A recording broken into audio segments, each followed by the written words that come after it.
Hello friends, welcome to study smart way. आज एक बार फिर आपका यूपी टेट, सुपर टेट और लेखपाल की स्पेशल क्लास में स्वागत है। जैसा कि कल आप लोगों को बताया था कि अब आप लोगों की टॉपिक वाइज सभी जितने भी आपके सब्जेक्ट हैं सभी की टॉपिक वाइज तैयारी कराई जाएगी। तो अब आप लोगों के लिए कल एक हिंदी का वाक्यांश के लिए एक शब्द टॉपिक लेकर आए थे, जिसमें आपको जो मोस्ट इम्पॉर्टेंट थे वो कई सारे बता दिए गए थे, और उसी का जो पार्ट सेकंड है वो आज लेकर आए हैं। इसमें आपके जो बचे हुए थे उनको आज आपको बता दिया जाएगा। सभी इम्पॉर्टेंट है, इसलिए इनको याद कर लीजिएगा, एग्जाम में ज़रूर पूछा जाता है। सभी जो आपके सामने लाए गए हैं वो सभी मोस्ट इम्पॉर्टेंट है, इसलिए इनको लिख लीजिएगा, अपने नोट्स ज़रूर बना लें और याद करते चलें। प्रत्येक सब्जेक्ट का आप सभी लोग टॉपिक वाइज अध्ययन कीजिएगा, जिससे आप लोगों का एक एक टॉपिक बिल्कुल क्लियर होता जाए, जो कि हर आपकी सभी परीक्षाओं में इम्पॉर्टेंट है। चाहे वो सुपर टेट हो या फिर लेखपाल हो, सभी में आपका वो इम्पॉर्टेंट हो जाएगा और वो हमेशा के लिए आपका बना रहेगा। क्योंकि जो आप चीज़ पढ़ लेते हो, जो सच्चे मन से पढ़ते हो, वो कभी भी खराब नहीं जाती है और पढ़ाई कभी भी बेकार नहीं होती है। तो चलिए शुरू करते हैं आज की क्लास को। जिसकी सबसे पहले गणना की जाए उसको कहा जाता है अग्रगण्य। जो जीता न जा सके उसे अजेय कहा जाता है। जिसे किसी ने कभी जीता ना हो वो अजेय। जिसका कोई घर ना हो अनिकेत। मूल कथा में आने वाला प्रसंग या फिर लघु कथा। लघु कथा यानी कि जो छोटी छोटी कहानियां होती हैं या फिर जो पूरी कहानी होती है उसमें जो प्रसंग होता है उसको क्या कहा जाता है, तो उसको अंतः कथा कहा जाता है। जिसका किसी में लगाव या प्रेम हो अनुरक्त, यानी कि जो किसी के प्रेम में पूरी तरह से खो चुका हो उसको अनुरक्त कहते हैं। जैसे कि मीराबाई भगवान श्री कृष्ण के अनुरक्त थी, यानी कि वो पूरी तरह से भगवान कृष्ण के प्रेम में डूब चुकी थी।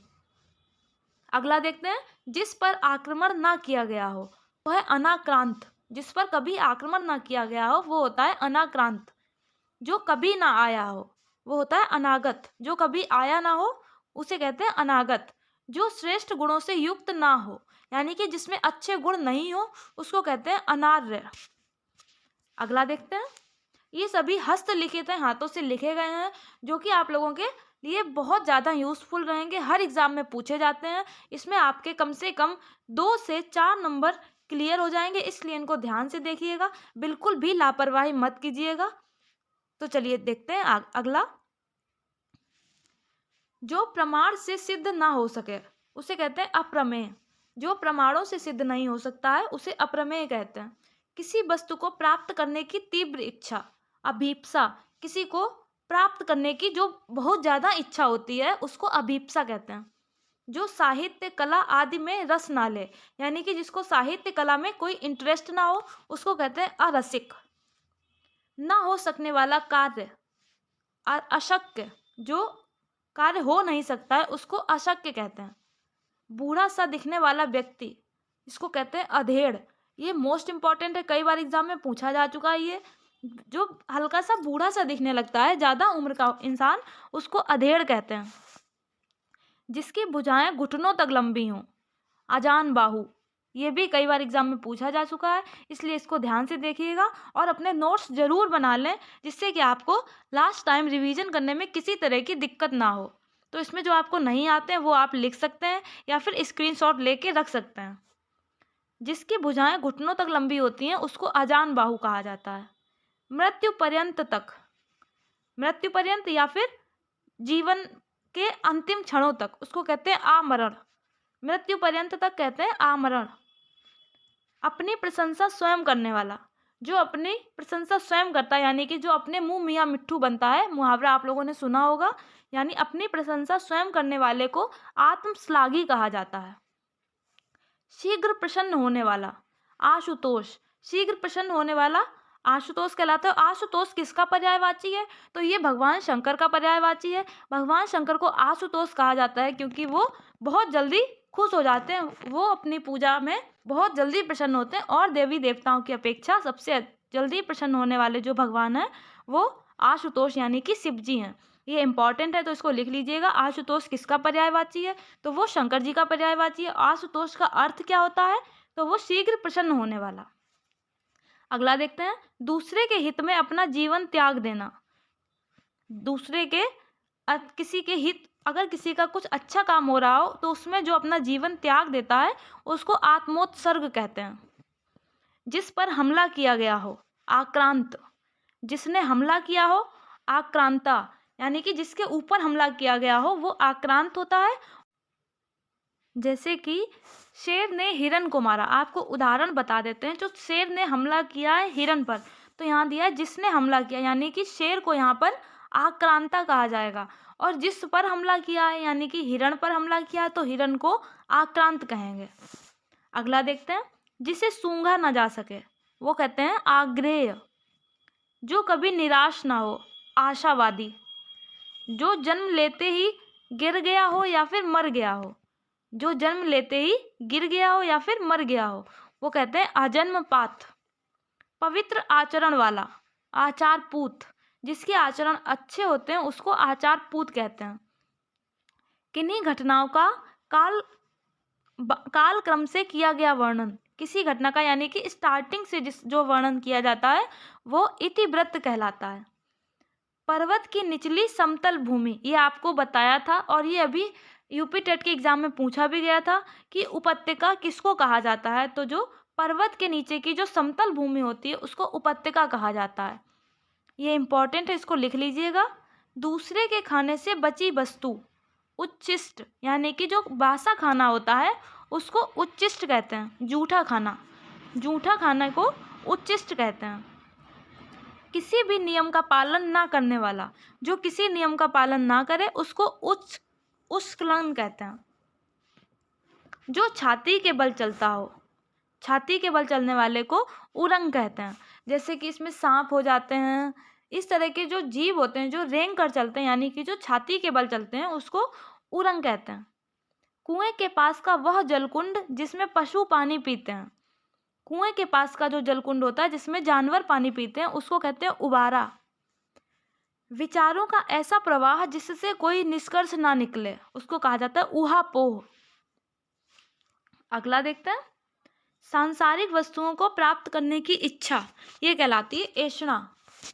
विवाहित पत्नी से उत्पन्न संतान, विवाहित पत्नी से जो संतान उत्पन्न होती है उसको औरस कहते हैं।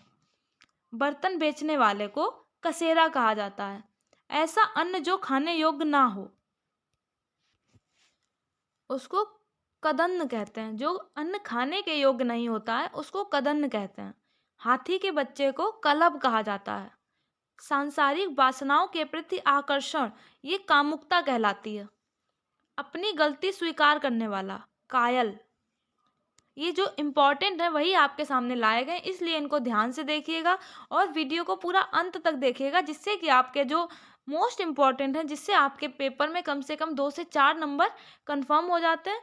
तो ये ज़रूर देख लीजिएगा, क्योंकि कभी कभी होता है कि 1 या 2 नंबर बहुत भारी पड़ जाते हैं, तो ऐसी स्थिति ना आने पाए, इसलिए पूरी वीडियो को अंत तक देखें और अपने नोट्स ज़रूर बना लें। जो आपको इम्पोर्टेंट लगे वो आप ज़रूर लिख लीजिएगा, या जो आपको इसमें से नहीं आते हैं वो नोट कर लीजिएगा।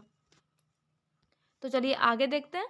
अपने काम के बारे में कुछ निश्चय ना करने वाला क्या कहलाता है?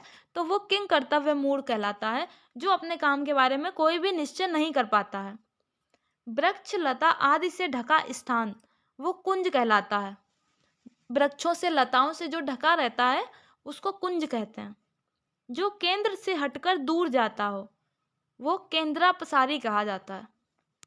जो भूख मिटाने के लिए बेचैन हो, क्षुधातुर। भूख से पीड़ित, क्षुधार्त। ये देख लीजिए, दोनों कुछ कुछ सेम से लग रहे हैं, इसलिए इनको ध्यान से देखिएगा।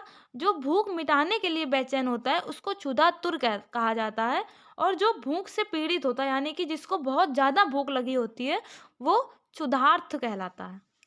अगला देखते हैं, शरीर का व्यापार करने वाली स्त्री, इसको गर्णिका कहते हैं। जो अपनी देह का व्यापार करती है वो गर्णिका कहलाती है।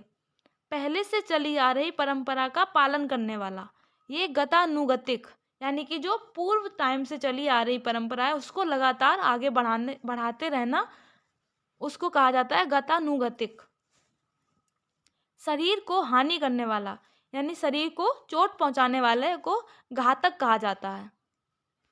आगे देखते हैं, वह कृति जिसमें गद्य पद्य दोनों हो, वो क्या कहलाती है? जिसमें गद्य और पद्य दोनों होते हैं वो चंपू कहलाती है। कार्य करने की इच्छा चिकीर्षा। जो गुप्त रूप से निवास कर रहा हो छद्मवासी। एक स्थान से दूसरे स्थान पर चलने वाले को जंगम कहा जाता है। जो जीतने के योग्य हो उसको जेय कहा जाता है। हल्की नींद, जो हल्की नींद होती है उसको तंद्रा कहा जाता है। राजकीय धन जो किसानों की सहायता हेतु दिया जाता है वो तकाबी कहलाता है। जो किसानों के सहायता के लिए दिया जाता है राजकीय धन वो तकाबी कहलाता है। जो चोरी छिपे माल लाता या फिर ले जाता है उसको तस्कर कहते हैं। जो सरकार से, पुलिस से, इन सभी से छुपकर माल का आयात निर्यात करते हैं उनको तस्कर कहते हैं। दैहिक, दैविक और भौतिक सुख इनको तापत्रप कहा जाता है। दुखांत नाटक त्रासदी। संकुचित विचार रखने वाला दकियानूसी, यानी कि जिसकी सोच बहुत छोटी हो उसको दकियानूसी कहा जाता है। जिसे कठिनाई से जाना जा सके दुर्गेय। पति के स्नेह से वंचित स्त्री इसको दुर्भगा कहा जाता है, जो अपने पति के स्नेह से वंचित रह जाती है। जो कठिनाई से समझ में आता है उसको दुर्बोध कहते हैं। सेना का वह भाग जो सबसे आगे रहता है हरावल। शर्तों के साथ काम करने का समझौता संविदा कहलाता है। आप लोगों ने सुना होगा कि संविदा पे नौकरी मिल रही है, इतनी इतनी सैलरी मिल रही है, तो वो संविदा क्या होता है? तो जो शर्तों के साथ काम करने का समझौता होता है, यानी कि आपको इतने टाइम के लिए नौकरी मिल रही है, उसको संविदा कहा जाता है। आगे देखते हैं। जिस शब्द के दो अर्थ हों उसको श्लिष्ट कहते हैं। औषधियों का जानकार भेषज। रात का भोजन बयालू। सर्दियों में होने वाली वर्षा इसको महावट या मावट कहते हैं। जो सर्दियों में बारिश होती है जैसा कि अभी हुई थी उसको महावट कहा जाता है।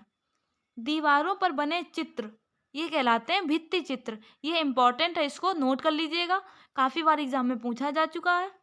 और इसके नीचे वाला भी ये वाला क्वेश्चन भी बहुत ज़्यादा इम्पॉर्टेंट है। ये वाला भी पिछली बार पूछा गया था। समुद्र में लगने वाली आग को क्या कहा जाता है? तो वो बड़वानल कहते हैं। हाथ से लिखी गई पुस्तक पांडुलिपि। पांडुलिपि होती है उसको हाथ से लिखा जाता है। शरणागत की रक्षा करने वाले को क्या कहते हैं? तो वो प्रणतपाल कहा जाता है। जो पहनने लायक हो परिधेय। पर पुरुष से प्रेम करने वाली स्त्री परकीया। जिससे किसी प्रकार की हानि ना हो निरापद। वह कन्या जिसके विवाह का वचन दे दिया गया हो उसको बागदाता कहते हैं। जिसके विवाह का वचन दे चुके हों उसको बागदाता कहते हैं ऐसी कन्या को। वह दुकान जहाँ हजामत बनाई जाती है नापितशाला। नापितशाला जो होती है यानी कि नाई की दुकान, जहाँ पर हजामत बनाई जाती है उसको नापितशाला कहते हैं। तो यहाँ आपका ये नापितशाला जहाँ हजामत बनाई जाती है नाई की दुकान को नापितशाला भी कहा जाता है। जो उपनिषदों से संबंधित हो उसको औपनिषदिक कहते हैं। इंद्रियों को भ्रमित करने वाले को ऐन्द्रजालिक कहा जाता है। जो इंद्रियों को भ्रमित करने वाला होता है उसको ऐन्द्रजालिक कहते हैं। तो ये सभी जो आपके मोस्ट इम्पॉर्टेंट थे वो आपको बता दिए गए। एक कल वीडियो बनाई थी, जिन्होंने भी अभी वो वीडियो नहीं देखी हो उसको भी देख लीजिएगा। उससे जो आपको इम्पॉर्टेंट लगे, जो आपको नहीं आता है वो लिख सकते हैं। वैसे तो इम्पॉर्टेंट सभी हैं जो आपको बताएं, इसलिए इनको याद कर लीजिएगा।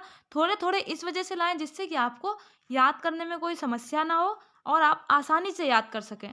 अब कल मिलते हैं आपको एक नई वीडियो के साथ जिसमें आपका एक और टॉपिक क्लियर करा दिया जाएगा।